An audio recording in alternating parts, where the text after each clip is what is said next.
দ্বিতীয় দিন সকাল হলো ঘাটশিলায়, কিন্তু আজ ঘাটশিলার ট্যুরে নয়, আজ যাব টাটানগর জামশেদপুর ট্যুরে। তাই সকাল সকাল রেডি হয়ে বেরিয়ে পড়লাম ঘাটশিলা স্টেশনের উদ্দেশ্যে। ঘাটশিলা থেকে টাটানগর খুবই কম খরচে পৌঁছানোর জন্য আমি বেছে নিলাম লোকাল ট্রেন, যেটি ঘাটশিলায় আসবে 7:22-এ এবং টাটানগর পৌঁছাবে 8:20-তে। ট্রেনের নাম খড়গপুর টাটানগর মেমো স্পেশাল, যার টিকিটের মূল্য জনপ্রতি মাত্র 10 টাকা। তোমরা ঘাটশিলা থেকে টাটানগর অটো রিজার্ভ করেও যেতে পারো। সেক্ষেত্রে ঘাটশিলা স্টেশনে এসে অটো চালকদের সাথে ভাড়াটা একটু দরদাম করে নিতে হবে। যেহেতু ট্রেন আমাদের আসবে 2 নম্বর প্ল্যাটফর্মে, তো আমাদেরকে 1 নম্বর থেকে ওভারব্রিজ ক্রস করে আমাদেরকে 2 নম্বর প্ল্যাটফর্মে যেতে হবে। চলো যাওয়া যাক।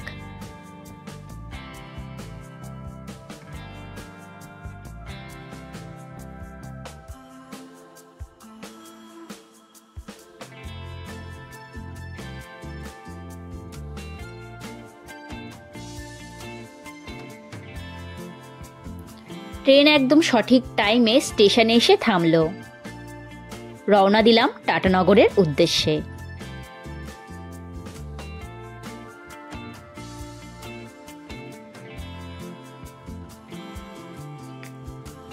ট্রেন সঠিক টাইমে ঘাটশিলাতে আসলেও টাটানগর স্টেশনে এসে পৌঁছালো 8:55। চলো এবার স্টেশন থেকে বেরিয়ে আমাদের যাত্রাটা শুরু করি। স্টেশন থেকে এক্সিট গেট দিয়ে বেরিয়ে তোমরা অনেক গাড়ি এবং অটো পেয়ে যাবে, যারা তোমাদেরকে একদিনের জন্য পুরো টাটানগর শহরটাকে ঘুরিয়ে দেখাবে। সেক্ষেত্রে ভাড়াটা একটু দরদাম করে নিও। আমার যেহেতু প্রি গাড়ি বুকিং ছিল, তাই খুব একটা অসুবিধা হয়নি। ফোন করার সাথে সাথেই ড্রাইভার দাদা কিন্তু অলরেডি স্টেশনে চলে এসেছে আমাদেরকে নিয়ে যাওয়ার জন্য। প্রথমেই তোমাদেরকে বলে দিই, আমি কিন্তু টাটানগর রাতে স্টে করব না। রাতে আমি স্টে করব ঘাটশিলাতেই। তাই আমার ফেরার ট্রেন রাতে টাটানগর থেকে ঘাটশিলায় সন্ধ্যে 6টার সময়। তাই এইটুকুনি সময়ের মধ্যে আমাকে কিন্তু পুরো টাটানগর ঘুরতে হবে। তাই চলো ঝটাফট বেরোনো যাক। তোমরা যদি কলকাতা থেকে ঘাটশিলা ঘুরতে না চাও, শুধুমাত্র টাটানগর ঘুরতে চাও, তাহলে কিন্তু তোমরা সেটাও করতে পারো। তোমরা হাওড়া টু টাটানগর যে কোনো ট্রেনের রিজার্ভেশন করে তোমরা ডিরেক্টলি টাটানগর স্টেশনে চলে আসতে পারো। সেক্ষেত্রে তোমাদের নামতে হবে টাটানগর স্টেশনে এবং গেট নাম্বার 1 থেকে বেরিয়ে তোমরা যে কোনো অটো বা গাড়ি রিজার্ভ করতে পারো পুরো টাটানগর শহরটা যিনি তোমাদের ঘুরিয়ে দেখাবে।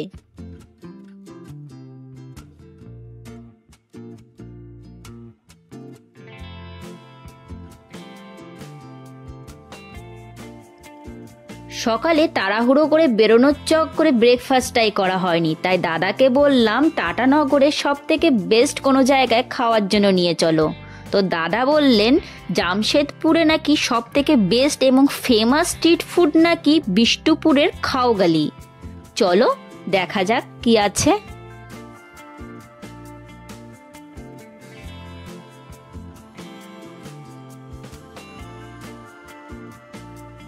আমাদের এই ড্রাইভার দাদা বললেন এই খাওগালি নাকি যখন সন্ধেবেলা হয় তার রূপ নাকি পুরোপুরি অন্যরকম হয়, যেটা অপূর্ব সুন্দর। তো চলো, এখন যেহেতু সকালে আমরা এসছি, তাই সকালে ব্রেকফাস্ট আমরা করে নিই। তো এখানে দেখলাম ছোলে বাটুরে পাওয়া যাচ্ছে, যেটা কি না ফুল প্লেট 40 টাকা এবং হাফ প্লেট 25 টাকা।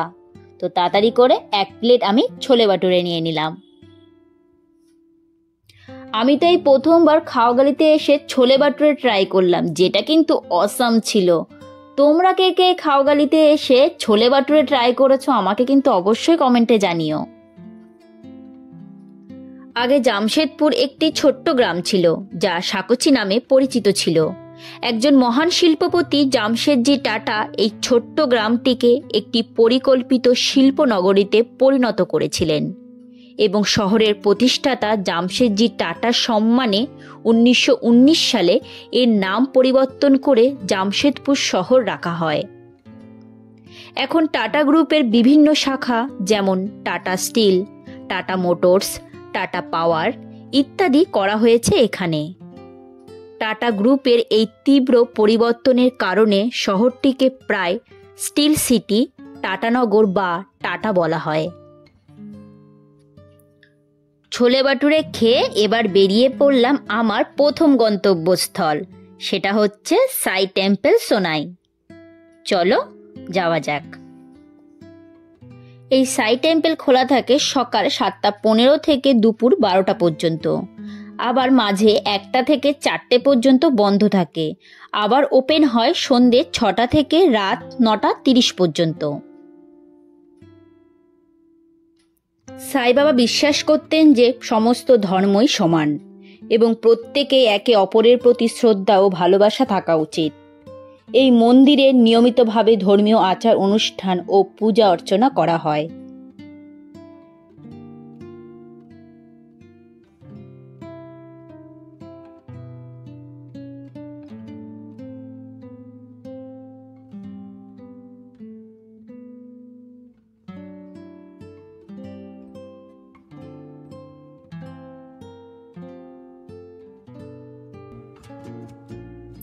আমার পরের গন্তব্যস্থান হচ্ছে টাটানগর স্টিল জুওলজিক্যাল পার্ক।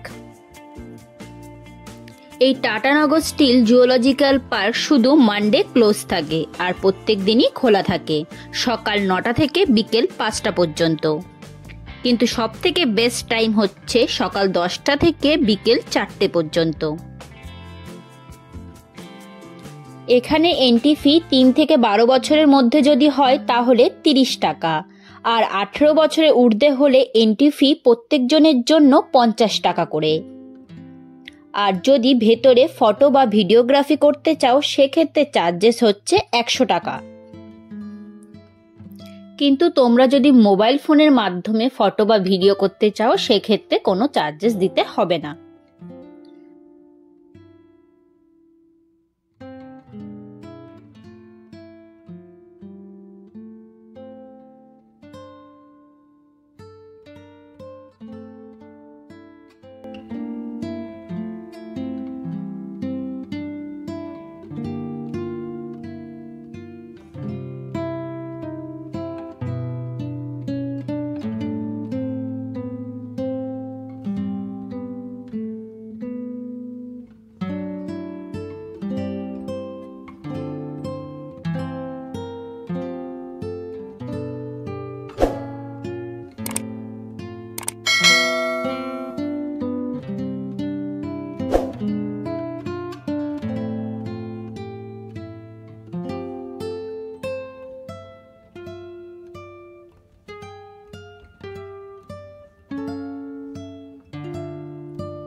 তোমরা চাইলে সামনে এই গাড়িগুলো ভাড়া করেও তোমরা পুরো জুওলজিক্যাল পার্কটি ঘুরে দেখতে পারো।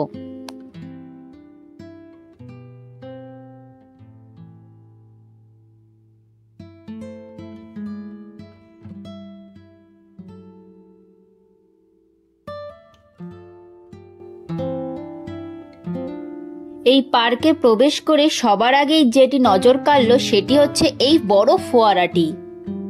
দেখো কতটা সুন্দর।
ভিতরে তোমরা যদি কিছু কিনে খেতে চাও তার জন্য কিন্তু দোকানও আছে।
এই জুয়ের মধ্যে কিন্তু এই জায়গাটা ছিল খুবই শান্ত আর নিরিবিলি। এমনিতেই পুরো জুওলজি পার্কটা শান্ত আর নিরিবিলি, কিন্তু স্পেশালি এই জায়গাটা কিন্তু অন্য কোনো জায়গার থেকে একটু অন্যরকম ছিল। আর ওপরে দেখো কত বাদুড়।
আমার পরের গন্তব্যস্থান হচ্ছে দোমুহানি রিভার মিড পয়েন্ট, যেটাকে কিনা দোমুহানি সঙ্গম ঘাটও বলা হয়। এটি আসলে সুবর্ণরেখা নদী এবং খড়খাই নদীর মিড পয়েন্ট, যেটি কিনা পরবর্তীতে সুবর্ণরেখা নদী হয়ে বয়ে গেছে।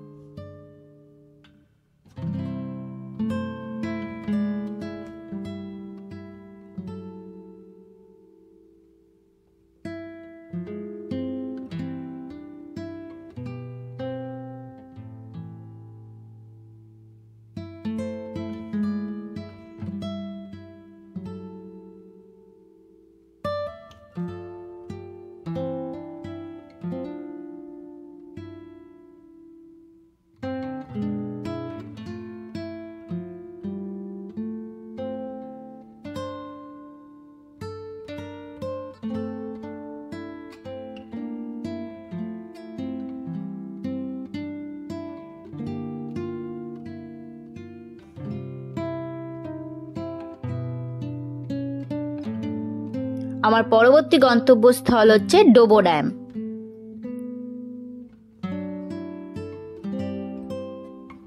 এই ডোবো ড্যামে এসে দেখলাম একজন আখের রস বিক্রি করছে। হঠাৎ করেই কলকাতার কথা মনে পড়ে গেল, তাই এক গ্লাস আখের রস খেয়ে এনার্জি নিয়ে এগিয়ে চললাম ডোমো ড্যামের দিকে।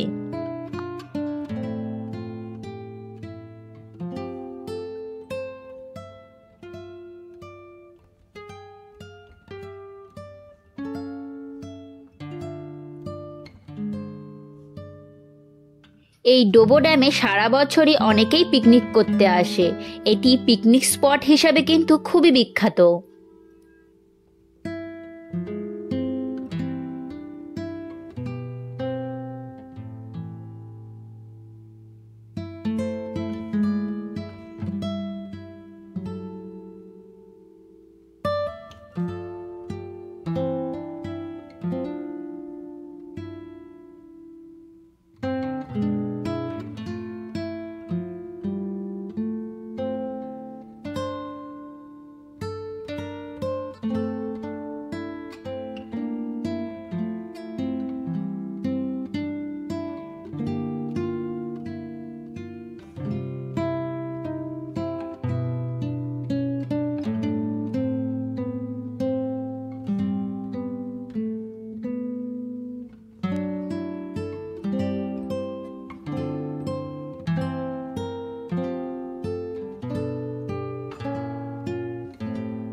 আমার পরবর্তী গন্তব্যস্থান জয়দা মন্দির বা জয়দা শিব মন্দির। মন্দিরের সামনে পুজো সামগ্রী নেওয়ার জন্য অনেকগুলি দোকান পেয়ে যাবে। তোমরা যদি পুজো দিতে চাও তাহলে এখান থেকে পুজোর সামগ্রী কিনে তোমরা পুজো দিতে পারো।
18 এবং 19 শতকের মাঝামাঝি সময়ে মহারাজ জয়দেব সিং সুবর্ণরেখা নদীর তীরে অবস্থিত পাহাড়ে শিকারে গিয়েছিলেন। জয়দাবুধা বাবা তাকে আশীর্বাদ করলেন। কিছুদিনের মধ্যে মহারাজ জয়দেব সিং একটি স্বপ্ন দেখেন, যেখান থেকে অনুপ্রেরণা নিয়ে তিনি ইছাগড়ের রাজা বিক্রমাদিত্য দেবকে জয়দাবুধা বাবার কথা জানান। এরপর ইছাগড়ের রাজার তত্ত্বাবধানে জয়দা মন্দিরের ভিত্তিপ্রস্তর স্থাপন করা হয়।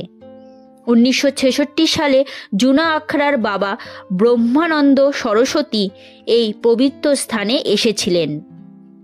এরপর ব্রহ্মানন্দ সরস্বতী ও স্থানীয় গ্রামবাসীদের কঠোর পরিশ্রমের ফলে মন্দিরটি সম্পূর্ণ নির্মাণ কাজ সম্পন্ন হয়।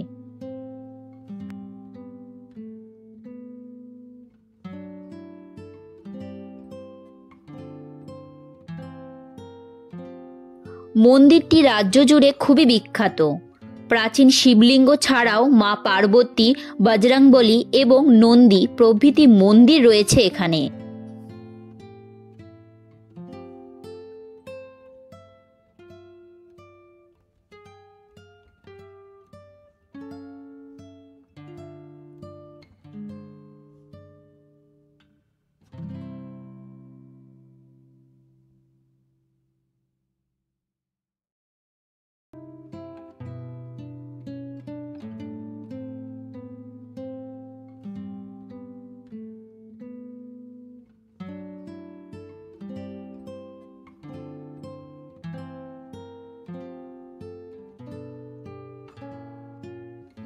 আমার পরবর্তী গন্তব্যস্থল হচ্ছে চান্ডিল ড্যাম, যেখানে তোমাদের গাড়ি পার্কিং এর জন্য লাগবে 30 টাকা।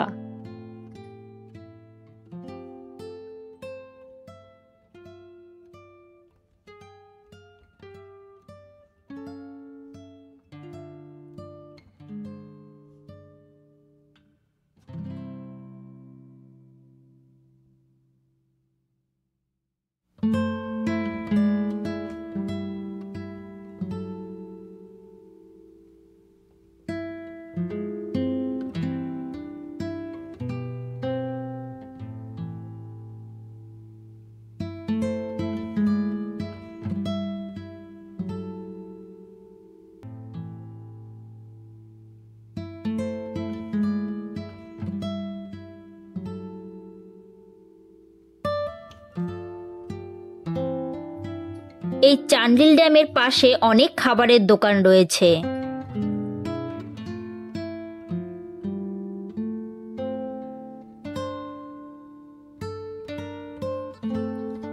এই চান্ডিল ড্যামে সারা বছরই পর্যটকদের ভিড় লেগেই থাকে। পর্যটক ছাড়াও সারা বছর স্থানীয় অধিবাসীদেরও ভিড় এখানে চোখে পড়ার মতো। বিশেষ পিকনিক স্পট হিসাবে কিন্তু এই চান্ডিল ড্যাম খুবই বিখ্যাত।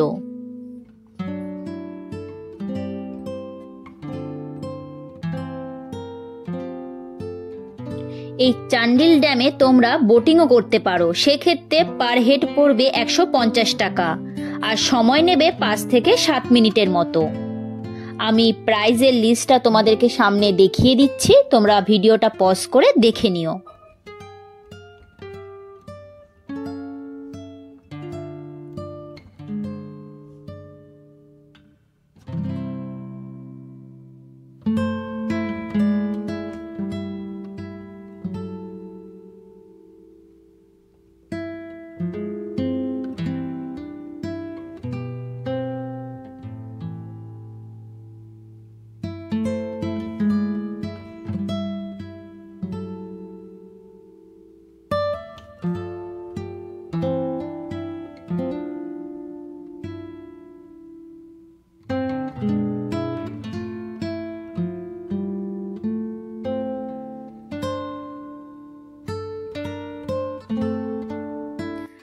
চান্ডিল ড্যাম সুবর্ণরেখা নদীর ওপর অবস্থিত। এই ড্যামটি নির্মাণ কাজ শুরু হয় 1982 সাল থেকে এবং শেষ হয় 1993 সালে। এই ড্যামটির উচ্চতা 220 মিটার। চান্ডিল ড্যামের অপোজিটে রয়েছে চান্ডিলের শালবাগান। এই অঞ্চলটি ছোটনাগর মালভূমি এবং পুরোটাই পাহাড়ে ঘেরা।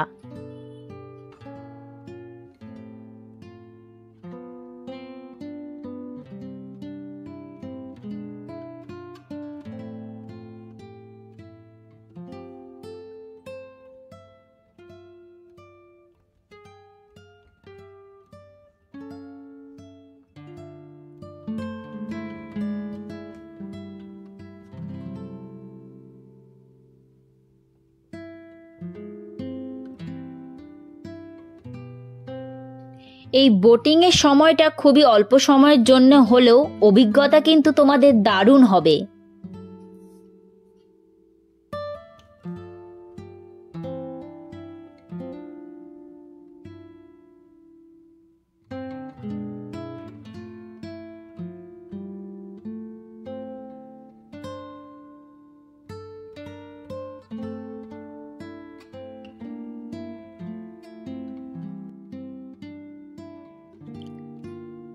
এই চ্যান্ডিল ড্যামের পাশেই কি সুন্দর জঙ্গলে ঘেরা একটা পরিবেশ দেখো। তোমাদের কিন্তু সত্যি এই চ্যান্ডিল ড্যামে আসলে কখন সময়টা কেটে যাবে তোমরা বুঝতেই পারবে না।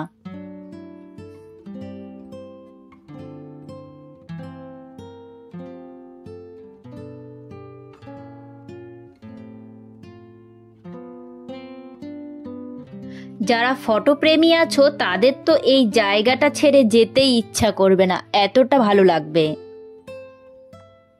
তোমরা চাইলে এই চ্যান্ডিল ড্যামের আশেপাশে দোকানগুলিতেও লাঞ্চটা সেরে নিতে পারো, কিন্তু আমি লাঞ্চটা করব অন্য জায়গায়। চলো তোমাদেরকে দেখাই।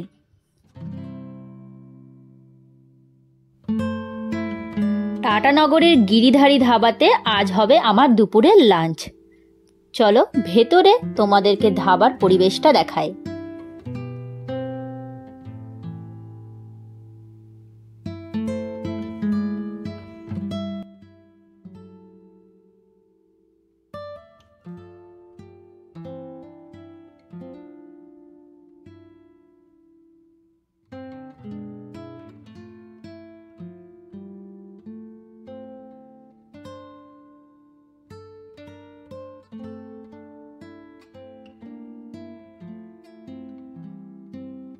তোমাদেরকে আমার এপিসোড 1-এর ভিডিওটাতে বলেছিলাম যে ঘাটশিলা এবং টাটানগর তোমরা যখন ঘুরতে আসবে তবে অবশ্যই কিন্তু খাবার দাবারের ব্যাপারটা একটু মাথায় রেখে এসো, কারণ এখানে কলকাতার তুলনায় খাবার দাবারের প্রাইসটা একটু বেশি।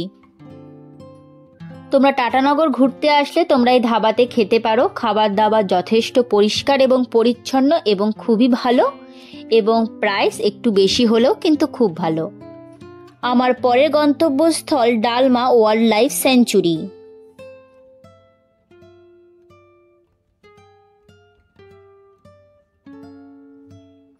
এটি একটি বন্যপ্রাণী অভয়ারণ্য যা ঝাড়খণ্ড রাজ্যের জামশেদপুর শহর থেকে প্রায় 10 কিলোমিটার দূরে অবস্থিত। 1975 সালে এই অভয়ারণ্যের উদ্বোধন করা হয়েছিল। এটি প্রায় 195 স্কয়ার কিলোমিটার জুড়ে অবস্থিত। এই ডালমা ওয়াইল্ড লাইফ স্যাঞ্চুরির ক্ষেত্রে একটা ব্যাপার আছে, সেটা হচ্ছে তোমরা যদি গাড়ি নিয়ে জঙ্গলের ভেতরটায় ঢুকতে চাও তাহলে সেক্ষেত্রে তোমাদের এই ডালমা ওয়াইল্ড লাইফ স্যাঞ্চুরিতে 600 টাকা দিতে হবে।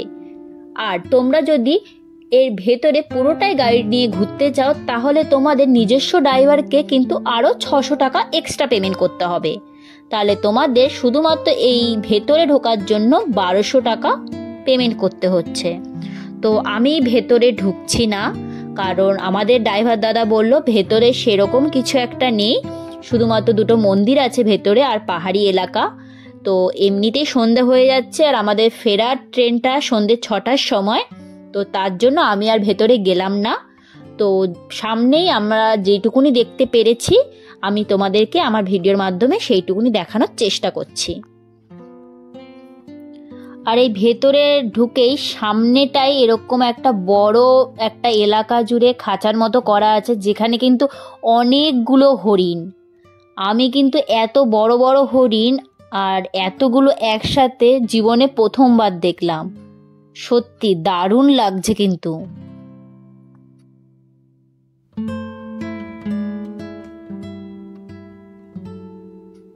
আর এই ঢুকেই বাঁদিকে কিন্তু এরকম একটা টিকিট কাউন্টার আছে, যেখানে তোমরা জঙ্গল সাফারির জন্য গাড়ি পেয়ে যাবে, যেটা 2800 টাকা নেবে 10 জনের জন্য। আর ডালমা হিল টপের জন্য কিন্তু এখানে টিকিটের মূল্য সব দেওয়া আছে, তোমরা ভিডিওটা পজ করে দেখে নিও। আর এই গেটের ঠিক সামনেটাই একটা বড় হাতি বাঁধা আছে, যেটা কিন্তু দেখতে ভালোই লাগছে। তো আমরা এই ডালমা ওয়াইল্ড লাইফ সেঞ্চুরিতে এই হাতি আর হরিণী দেখলাম।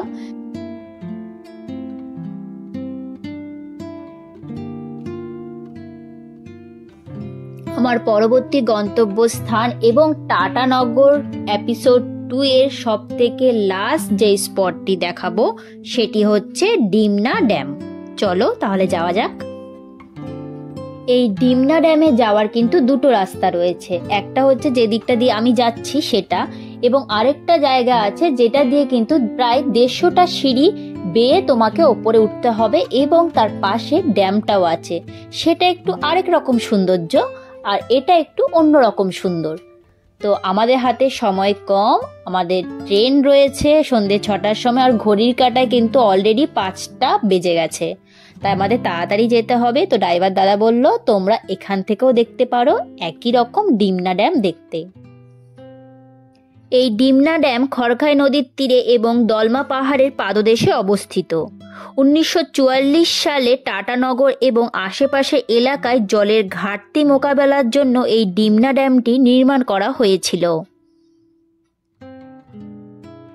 আর এই ডিমনা ড্যাম দেখার জন্য কোনো পার্কিং চার্জেস নেই। সত্যি দিনের শেষটা এতটা সুন্দরভাবে কাটবে কখনোই ভাবিনি। পুরোটাই কিন্তু আমার মনে হচ্ছে আমার ড্রাইভার দাদার জন্যই হয়েছে, যে কিনা খুব সুন্দরভাবে আমাদের প্রত্যেকটা স্পট ঘুরিয়েছে এবং প্রত্যেকটা জায়গার যে সম্পূর্ণ তথ্যগুলি সেগুলোও কিন্তু আমাকে দিয়েছে।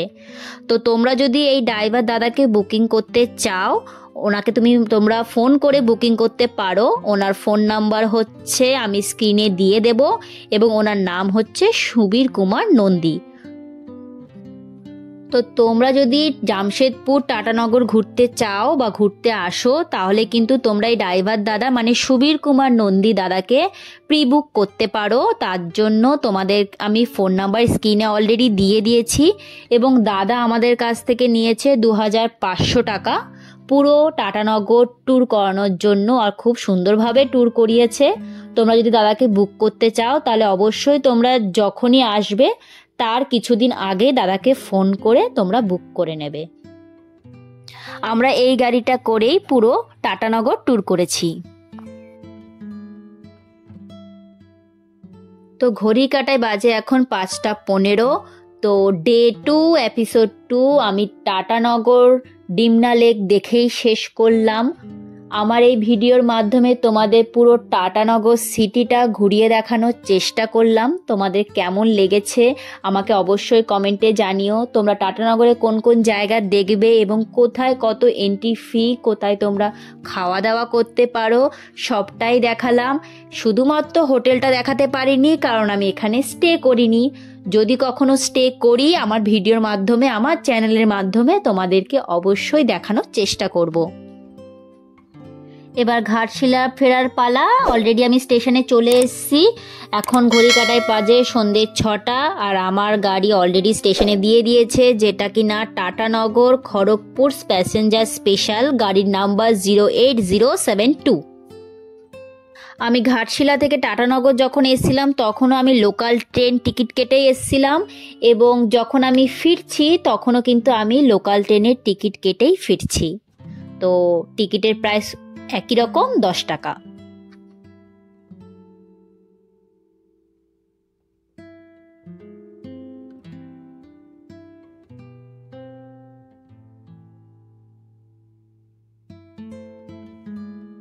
তো আজকের দিনের জন্য এপিসোড 2 ভিডিও এখানেই শেষ করলাম। আগামীকাল দেখা হচ্ছে এপিসোড 3 ঘাটশিলাতে।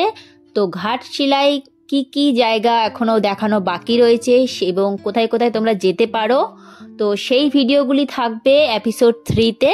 তো তোমাদের সাথে দেখা হচ্ছে আগামীকাল এপিসোড 3-তে।